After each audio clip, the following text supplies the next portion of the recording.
சொல்லிட்டு metre dose inhaler இதை நம்ம யூஸ்வலாக இந்த ஆஸ்மா இல்லை மூச்சுத்திணறல் வரும்போது இதை கொடுக்கறது உண்டு. குழந்தைங்களுக்கு நம்ம எப்போதும் இந்த பஃப் மருந்து ஆரம்பிக்கும் போது எல்லா பேரண்ட்ஸும் நம்மள்ட்ட கேட்குறது என்னென்னா, இதை கொடுத்தா என் குழந்தை ரொம்ப அடிக்ட் ஆகிடுவாங்களா, என் பாட்டி தாத்தால எல்லாம் ரொம்ப வருஷமாக எடுத்துகிட்டு இருக்காங்களே, இதை எடுத்தால் ஆஸ்மா வந்துடுமா அப்படின்லாம் கேட்பாங்க. இதை நம்ம சொசைட்டியில் இது ஒரு தப்பான மருந்து, இதை எடுத்துக்கிறதால பல பிரச்சனைகள் வருது அப்படின்னு நினச்சிட்டு இருக்காங்க. அப்படிலாம் கிடையவே கிடையாது. இன்ஃபேக்ட் ஓரல் மெடிசனை கம்பேர் பண்ணும்போது இந்த மெடிசன் பஃப் மூலயமா எடுக்கக்கூடியது 100% சேஃப். அது இல்லாமல் இது எஃபெக்டிவ் கூட. இதை யூஸ்வலாக நம்ம அப்படி பஃப் பண்ணும்போது நேராக இந்த புகை நுரையீரலுக்கே போய் டைரெக்டாக ஆக்ட் ஆகுது. இது மூலயமா மற்ற ஆர்கனில் ஓரல் மெடிசனாக எடுத்தோம்னா அது மற்ற ஆர்கன்லேயும் போய் ஆக்ட் ஆகும். அதனால நிறைய சைட் எஃபெக்ட்லாம் வரதுக்கு வாய்ப்பு உண்டு. இது மூலயமா நம்ம நேரடியாக நுரையீரலுக்கு போகிறதால நம்ம இந்த சைட் எஃபெக்ட்ஸை தடுத்துக்கலாம். வணக்கம், நான் டாக்டர் ஆர்த்தி, கிளினிக்கல் ஃபார்மசிஸ்ட், பீடியாட்ரிக்ஸில் இருக்கேன். ஸோ இன்றைக்கி நம்ம பார்த்தீங்கன்னா லிவோலின் அப்படின்ற ஒரு மெடிசன் பார்க்க போகிறோம். இது பார்த்தீங்கன்னா மீட்டர் டோஸ் இன்ஹேலர் அப்படின்னு சொல்லுவோம். அதாவது இதில் ஒரு டோஸும் ஒரு ஸ்ப்ரேக்கு கரெக்டான இதில் நம்மளுக்கு வெளியே வரும். ஸோ இதை பார்த்தீங்கன்னா ஸ்பேசர் அப்படின்னு சொல்லுவோம், சரிங்களா? ஸோ இதுதான் குழந்தைகளுக்கு நம்ம யூஸ் பண்ணுற ஸ்பேசர். ஸோ இந்த ஸ்பேசர் மூலமாக தான் அவங்களுக்கு நம்ம கொடுப்போம், சரிங்களா? ஸோ இந்த ஸ்பேசரோட அட்வான்டேஜஸ் என்ன, ஏன் இதை டைரெக்டாக நம்ம வாயில் வச்சு கொடுக்கக்கூடாது அப்படின்னா, ஒன்று நம்ம டைரெக்டாக வாயில் வச்சு அடிக்கும்போது இந்த ப்ரெஷர், இந்த அதிக ப்ரெஷர்னால நம்ம மருந்து லங்ஸையும் தாண்டி போகும். ஆனால் நம்மளுக்கு மருந்து லங்ஸில் தான் போகணும், அங்கே தான் இதோட ஆக்ஷன் இருக்கும். ஸோ இது அந்த ப்ரெஷரை ப்ராப்பராக ரெகுலேட் பண்ணி மோஸ்ட் ஆஃப் த மெடிசன் லங்ஸுக்குள்ளார போகிறதுக்கு ஹெல்ப் பண்ணும். இன்னொரு விஷயம், மெடிசன் நம்ம டைரெக்டாக வாய் வழியாக வச்சு அடிக்கும்போது நிறைய மெடிசன் நம்மளோட வாயில், டங்கில் எல்லாமே ஒட்டிக்கும். அப்பயும் அது காலப்போக்கில் இன்ஃபெக்ஷன் காஸ் பண்ணலாம், நிறைய மெடிசன் வேஸ்ட் ஆகும். ஸோ நம்மளுக்கு மெடிசன் டைரெக்டாக லங்ஸுக்கு போகணும். அதுக்காக தான் நம்ம இந்த ஸ்பேசர் அப்படின்றத யூஸ் பண்ண போகிறோம்.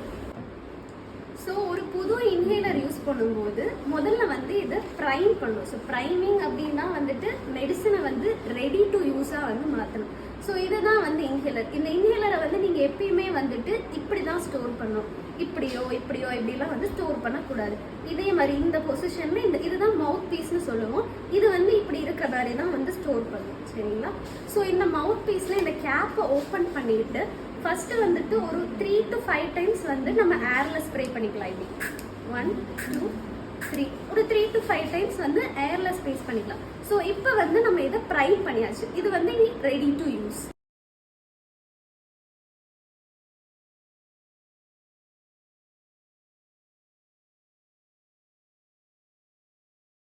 உங்களுக்கு 0 வந்துருச்சு அப்படின்னா மருந்து காலி அப்படின்னு. காலியாகிறதுக்கு முன்னாடியே உங்களுக்கு தெரியும். அப்போ இது என்ன பண்ணணும், காலியாகிறதுக்கு முன்னாடியே வாங்கிட்டு இதை நீங்கள் என்ன பண்ணால் இங்கேருந்து இப்படி கலட்டிட்டு மருந்து மறுபடியும் மாட்டிக்கலாம். மாட்டும்போது இந்த மாதிரி மாட்டிட்டு ஒருவேளை இருக்கா இல்லையான்னு பார்க்கும்போது இந்த மாதிரி பஃப் அடிச்சிங்கன்னா உங்களுக்கு தெரிஞ்சிடும், அதுலேருந்து மருந்து வரும்.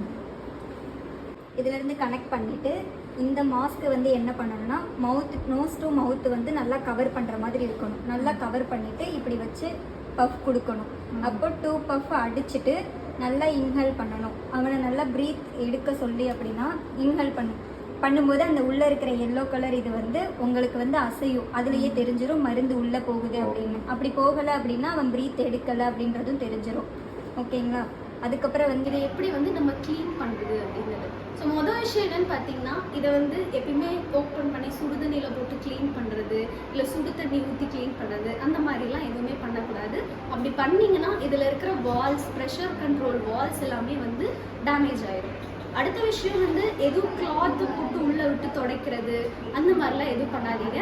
ஏன்னா அப்படி பண்ணிங்கன்னா இதில் எல்லாம் ஸ்க்ராச்சஸ் விழுகும். நம்ம மெடிசனும் ஒரு பவுடர் மெடிசன், அந்த ஸ்க்ராச்சஸ்லாம் போய் ஒட்டிக்கும். ஸோ நம்ம குழந்தைக்கு போகிற மெடிசன் குறைவாக தான் போகும், சரிங்களா? ஸோ ப்ராப்பராக எப்படி க்ளீன் பண்ணணும் அப்படின்னா, நார்மல் வாட்டர், அது சுடு தண்ணியெல்லாம் அவசியம் கிடையாது. நார்மல் வாட்டரில், இது ரன்னிங் வாட்டரில் நீங்கள் இதை ஓப்பன் பண்ணி ஜஸ்ட்டு ரொம்ப பண்ண வேண்டாம், க்ளீன் பண்ணிவிட்டு அப்படியே ஏர் ட்ரை பண்ணிக்கலாம். காற்றுலேயே இதை காய வச்சுக்கலாம். இல்லை அப்படின்னா கூட நார்மல் கொஞ்சம் வாட்டரில் ஒரு பிஞ்ச், ஒரு சின்ன அளவு கொஞ்சோண்டு டிட்டர்ஜென்ட் போட்டு அந்த வாட்டரில் கூட நம்ம க்ளீன் பண்ணிக்கிட்டு அப்படியே ஏர் ட்ரை பண்ணிக்கலாம். இதை எப்பயுமே ட்ரை பண்ணும்போது துணி அந்த மாதிரி எதையும் போட்டு துடைக்கக்கூடாது, ஸ்க்ராச்சஸ் விழுந்துடும், அப்புறம் மெடிசன்லாம் போய் அந்த இதில் ஃபுல்லாக ஒட்டிக்கும். இல்லைம்மா, இந்த பஃபால எந்த சைடு எஃபெக்டும் வராது. இது 100% சேஃப்.